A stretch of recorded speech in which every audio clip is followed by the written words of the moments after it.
Cerita berlanjut dengan masa lalu hantu akrobatik yang melihat Aira sekarat. Namun, dia masih menyalahkan Okaru dan Ayase yang merebut Aira darinya. Akrobatik kemudian menyerang dengan brutal. Ayase terus meminta Okarun untuk berlari menjauhi monster itu, tetapi dengan rambut panjangnya, akrobatik berhasil menangkap Ayase.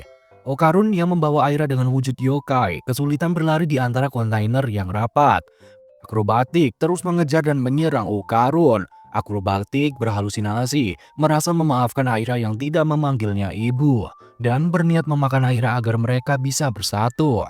Namun, tiba-tiba pergerakan akrobatik terhenti. Di sini Ayase muncul dan menjelaskan bahwa rambut akrobatik menarik segala sesuatu di sekitarnya, membuat rambutnya terjerat di bangunan. Ayase pun mengejek akrobatik karena kelalaiannya. Ayase memuji Okarun karena kemampuan larinya yang hebat, mampu menghindari serangan akrobatik dan membuatnya terperangkap di antara bangunan. Akrobatik semakin kesal dan berusaha keluar dari jebakan, menghancurkan puing-puing yang menjeratnya. Ayase memanfaatkan kesempatan itu, memegang kaki akrobatik yang berusaha menghancurkan puing-puing.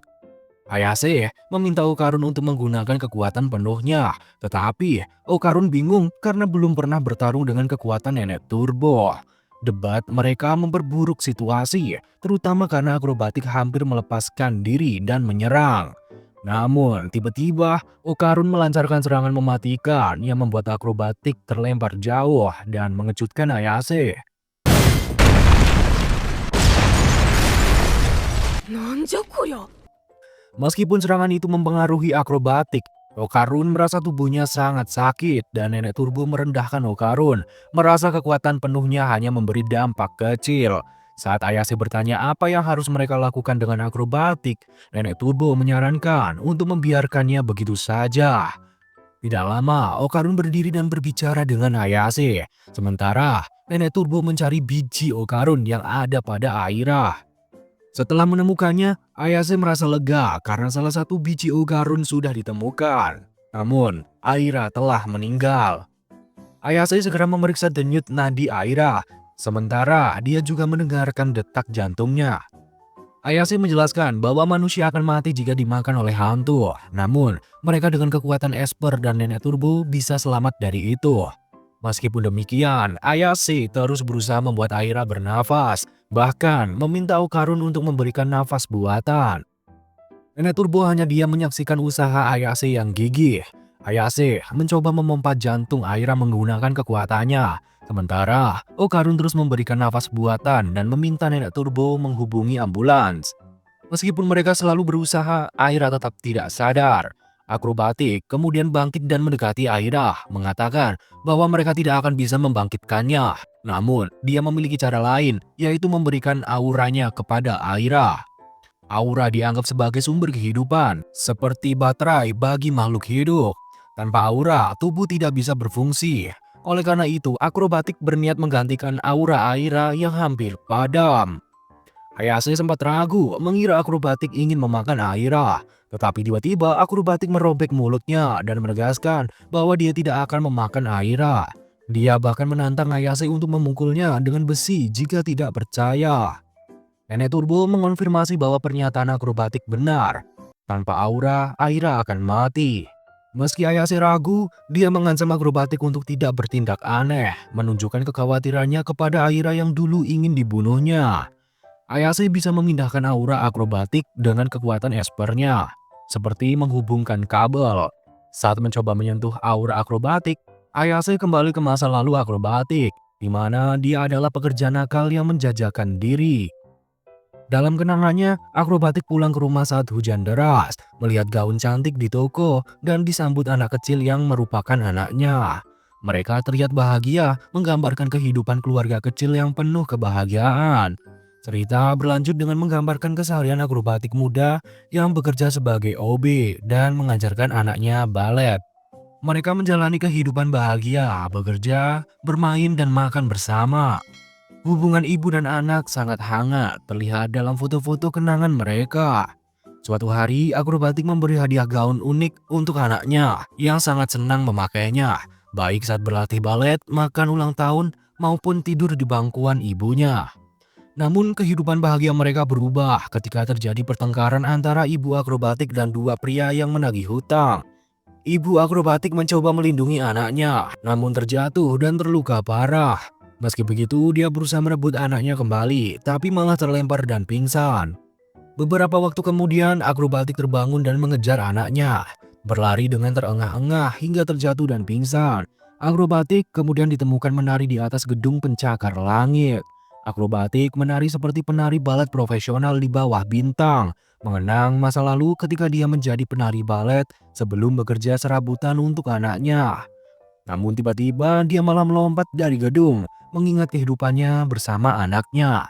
Sebagai hantu, dia mulai melupakan kenangan berharga, terutama tentang anaknya.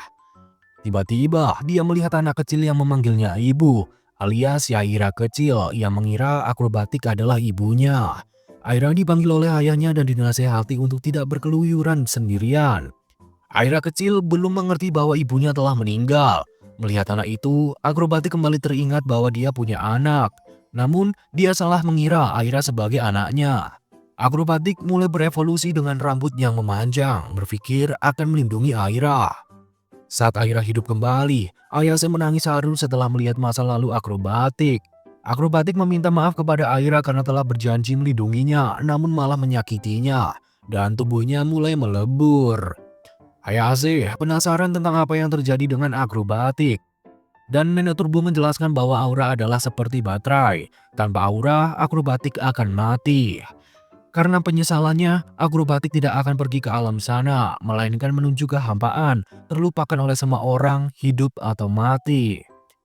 Nenek Turbo juga menambahkan bahwa seseorang pergi ke alam baka atau tidak tergantung pada individu itu sendiri. Aira hanya terdiam melihat momen itu.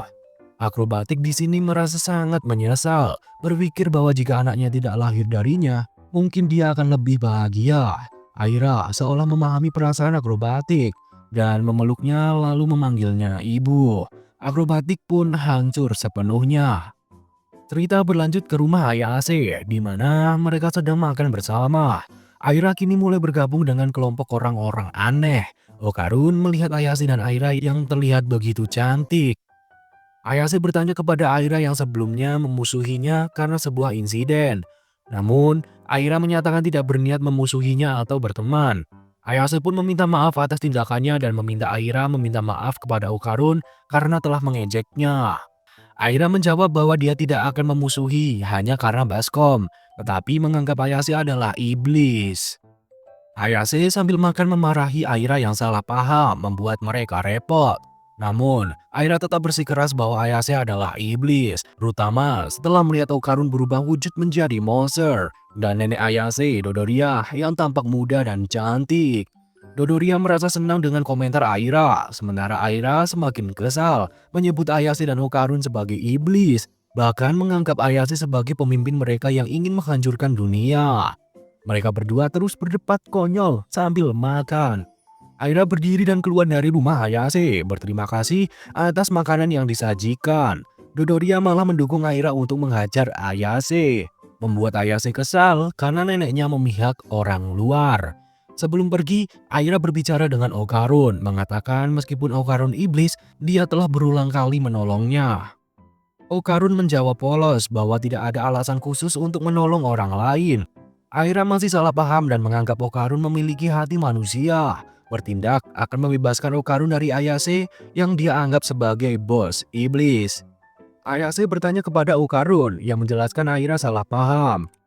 Sementara itu, Aira merasa perasaan aneh terhadap Okarun tidak boleh dibiarkan karena dia manusia dan Okarun iblis. Nenek Turbo bersiap mengembalikan biji Okarun ke tempat asalnya dengan cara yang kocak, seolah bermain bisbol. Dodoria berpura-pura sebagai pemukul.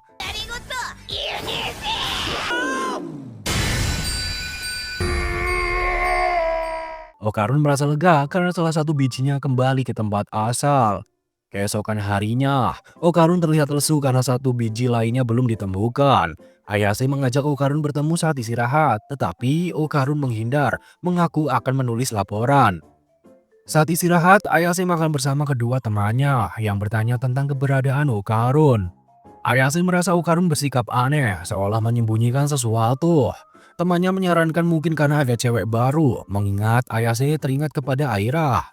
Ayase berencana membeli minuman, namun sebenarnya ingin mencari Okarun.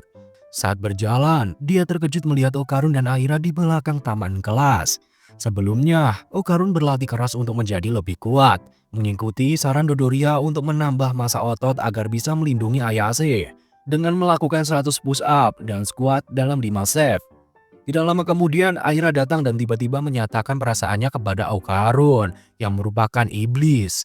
Dia bahkan berniat menciumnya secara brutal meskipun Okarun menolak keras. Okarun merasa Aira aneh karena tiba-tiba menyerangnya seperti itu.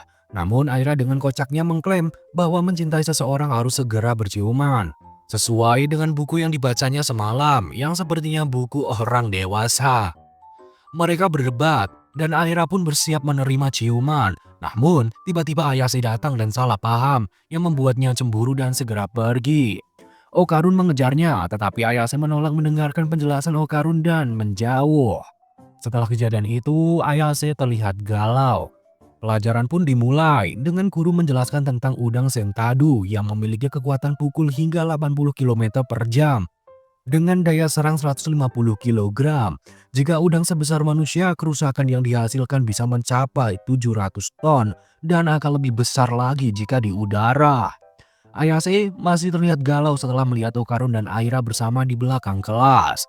Di sisi lain, Okarun merenungkan perkataan Ayase dan menyadari bahwa menjadi kuat tanpa ada yang tahu tidak berarti. Karena itu, dia memutuskan untuk berbohong dan fokus menjadi lebih kuat demi Ayase. Tiba-tiba, Okarun merasa seperti berpindah dimensi dan mendapati dirinya sendirian di kelas. Dia mendengar teriakan dari Aira yang ternyata juga ada di dimensi tersebut. Aira mengira ini ulah Ayase, namun Okarun tidak menemukan siapapun di kelas. Sementara itu, Ayase terjebak di ruang lain, di mana lantai perlahan tergenang air. Meski begitu, dia tetap memikirkan Okarun. Saat merasa kesal, Ayase merasakan keberadaan makhluk asing yang mendekat, mirip dinosaurus dan dia berbunyi. Monster itu semakin mendekat dan akhirnya menyerang.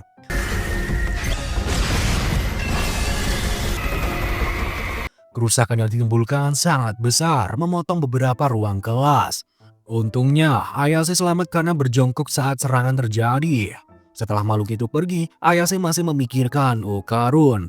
Sementara itu, Okarun dan Aira terkejut mendengar ledakan besar. Okarun menceritakan pengalaman serupa di mana keadaan luar menjadi gelap, seakan-akan tertutup tembok besar. Setelah mereka mengalahkan alien, keadaan mulai kembali normal.